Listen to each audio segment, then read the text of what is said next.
Five के लाभुकों को जो है कि 6,950 रुपये पेंशन देना कोई टेढ़ी खीर नहीं है। 6,950 रुपये पेंशन देंगे मोदी। इसको लेकर केंद्रीय मंत्रालयों के साथ बैठक के उपरांत ईपीएफओ, जी हाँ ईपीएफओ आपको बता दे, कर्मचारी भविष्य निधि संगठन ने पत्र भी जारी कर मोदी सरकार की मंशा से जो है कि आमजनों को अवगत करवाने का काम किया है।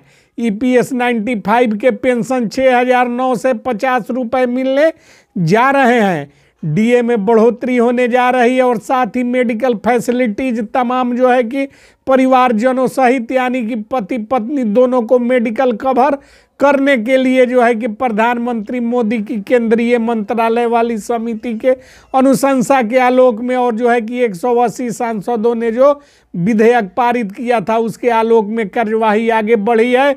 और जो है कि कर्मचारी भविष्य निधि संगठन का एक पत्र भी सामने आ रहा है। पत्र श्रम एवं रोजगार मंत्रालय, भारत सरकार, कर्मचारी भविष्य निधि संगठन, मुख्य कार्यालय, head office, ABC C centre, block 2, down floor और floor inter district, New Delhi जो है कि का पत्र है। वेबसाइट www.epfindia.gov इन पर जो है कि यह पत्र उपलब्ध है।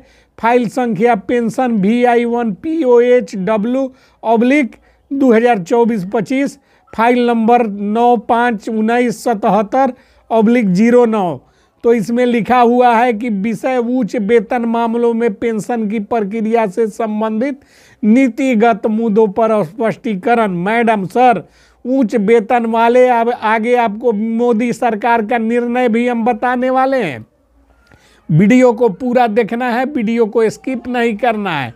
उच्च वेतन मामलों में पेंशन की प्रक्रिया से संबंधित क्षेत्रीय कार्यालयों द्वारा कुछ नीतिगत मुद्दे उठाए गए थे। इन मुद्दों के बाद में श्रम एवं रोजगार मंत्रालय MOLD के समक्ष विचार एवं अनुमोदन के लिए उठाया गया जो निम्नलिखित स्पष्टीकरण जारी किए जाते हैं, जिसने माननीय श्रम रोजगार मंत्री का अनुमोदन प्राप्त है।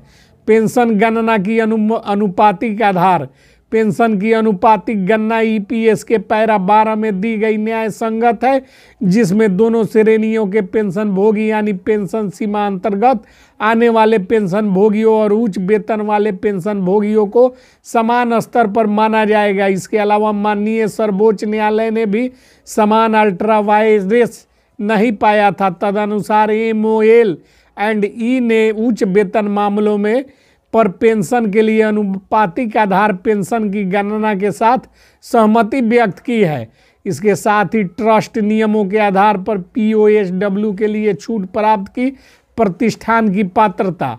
PHOAW के मामलों के लिए पात्रता का निर्धारण छूट प्राप्त प्रतिष्ठान मौजूदा ट्रस्ट नियमों के आधार पर किया जाना चाहिए, जो कि सुनील कुमार के मामले में माननीय सर्वोच्च न्यायालय के निर्देशों के अनुरूप। इसके अलावा यदि सुनील कुमार मामले में 4/11/2022 के निर्णय के बावजूद ट्रस्ट नियमों में संशोधन किया जाता है तो ऐसे ट्रस्ट के सदस्यों के आवेदन पर कोई विचार नहीं किया जा सकता है। पेंशन बकाया के विरुद्ध POHW बकाया शुद्धिकरण। PHOW के लिए पात्रता तभी स्पष्ट होती है जब पेंशन फंड में बकाया राशि ब्याज सहित प्राप्त हो जाती है और पेंशन बकाया के विरुद्ध इन बकाया राशि को घटाना उचित नहीं हो सकता है। इसके अलावा इसमें कटौती की समस्याएं पैदा होती है। कहने का तात्पर्य यह है कि दोहरा पेंशन भी प्राप्त कर सकेंगे पेंशन भोगी।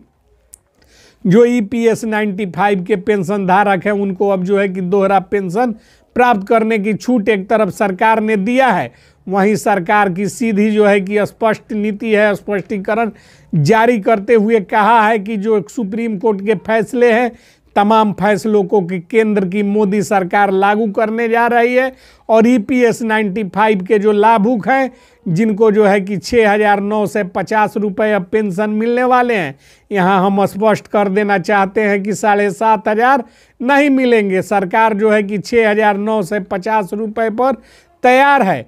6,950 रुपये पेंशन देगी सरकार और साथ में डीए में भी वृद्धि किया जाएगा और मेडिकल फैसिलिटीज में दोनों पति और पत्नी दोनों को कवर करेगी केंद्र की मोदी सरकार। तो वीडियो को लाइक शेयर और चैनल को